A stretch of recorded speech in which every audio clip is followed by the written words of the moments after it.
Hello everybody and welcome back to RainBro Crafts. My name is Colton and today I will be making for you our fire tree soap. This soap is inspired by the fire tree from Madagascar, which is where it gets its colorful, orangey, fiery red soap design from. And then we used a fragrance blend that also takes inspiration from that very same tree with some fragrant wood, some citrus, as well as some herbs. So stay tuned and watch us make this super pretty, super beautifully scented soap called Fire Tree. Alrighty everybody, let's get this Fire Tree soap making started. This soap is a fragrance oil that is a duplicate of a Lush scent actually, and it is called Smell of Freedom Part 1 Fire Tree. Not a very catchy name at all, but when we heard or read, I guess I should say, the scent notes for that fragrance oil from Nurture Handmade, we had to make it into a soap, and it had to be part of our wildflower collection for the month of May. But before we can add the fragrance oil, we need to add in our colloidal oatmeal to our oil blend with our lye water as well. This is the first soap I made with the new colloidal oatmeal that I've been flapping my gums about for the past month, and it is why we now mix in the colloidal oats directly to the oil, blitz that up, and then add the lye water, because that took so long to pass through that fine mesh strainer there that it was not worth it, and we can cut out a step and it just saves lots of time. Once we have all that in, we will blitz it up really well to make sure there are no lumps and clumps remaining. In place of this, I now just add the powdered oatmeal, colloidal oatmeal to the oil blend, blitz that until there's no lumps and clumps, and then proceed as normal with the lye water and stuff. We will then add in our Illawarra fragrance oil blend from Nurture Handmade. It is a beautiful yellow color, which I'm obsessed with, and it's scented with some lemongrass, some lemon, some myrtle. There's also some ginger and orange blossom with a base note of sandalwood. So it is a really citrusy, spicy fragrance blend that I really like. I do kind of think it smells a little bit like fresh corn tortillas, which is not a bad thing at all. It's kind of floral, but it's not like sweet floral. I am a really big fan of it, and I think everyone else will be as well. For the design of this, I wanted to take inspiration from the fire tree, which is, like I mentioned in the intro, a tree, and I'll put a picture up in the corner here so you can see that, but it has nice fiery, like pinkish, reddish blossoms. And I also wanted to kind of do something a little bit like a cherry tree or like an orange blossom tree or something like that, something nice and floral looking. So I picked some pink and a peach color, and then I did an orange color, and I also am going to add a yellow color. So we have 4 total colors. All of them I custom blended except for the yellow. The yellow is called like raincoat or something like that, yellow raincoat.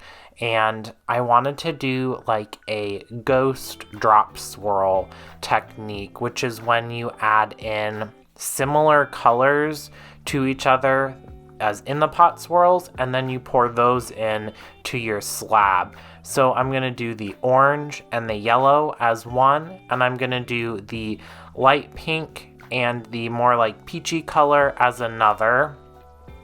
The one thing that I didn't realize when I was making this soap, or designing it I should say, is that I didn't realize the fragrance oil was so very yellow, but it does kind of make sense because the citrusy essential oils, especially like the lemongrass and the orange, they add a orange color to your soap batter just inherently.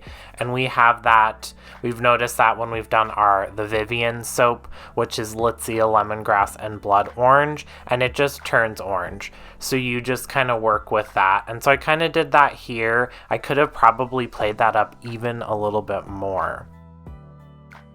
But you'll see, I did, like I just mentioned, put the orange and the yellow together and the peach and the lighter pink together, kind of like complementary colors. And then I poured those all into the slab, like a drop swirl, but also an in the pot swirl. So it's like a combo situation.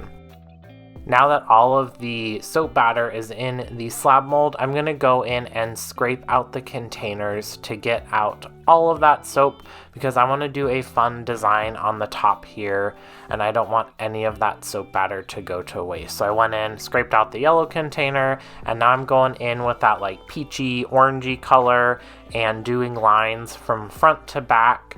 I'm going to do some feathering technique with this one, which if you have been around on the channel for a while, you'll know that I love to do that. It's a nice kind of easy technique, but it looks really impressive in a slab mold like this because you have a lot of room to play with. It's a little more challenging in the single loaf molds. Challenging might be a strong word, but it's maybe not as easy to do, I should say, as it is in the slab molds here, which is why we've kind of gravitated towards it for our top designs.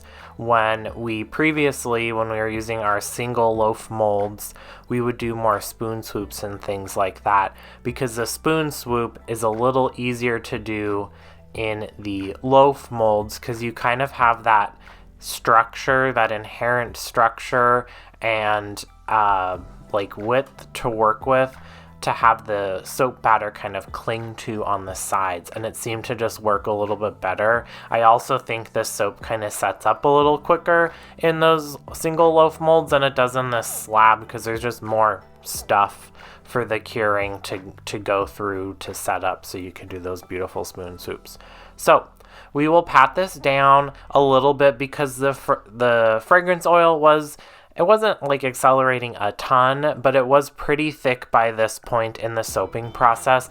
But again, this is pretty far into the soaping process in terms of times, because I did 4 different colors.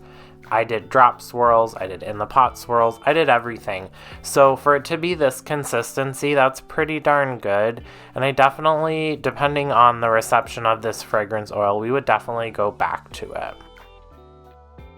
I think that corn fragrance, fresh corn tortilla fragrance, comes from the ginger. It must be ginger essential oil, because we have had a ginger essential oil fragrance oil blend before, and it kind of smelled a little bit earthy and a little like dusty. Maybe powdery is the correct like scent term, and that is what this was serving here.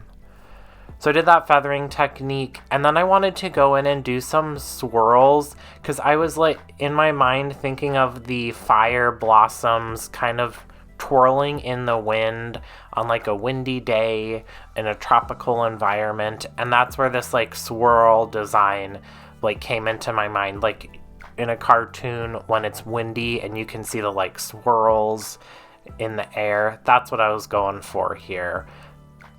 Once I have done that, I will grab my rubbing alcohol, spritz the top with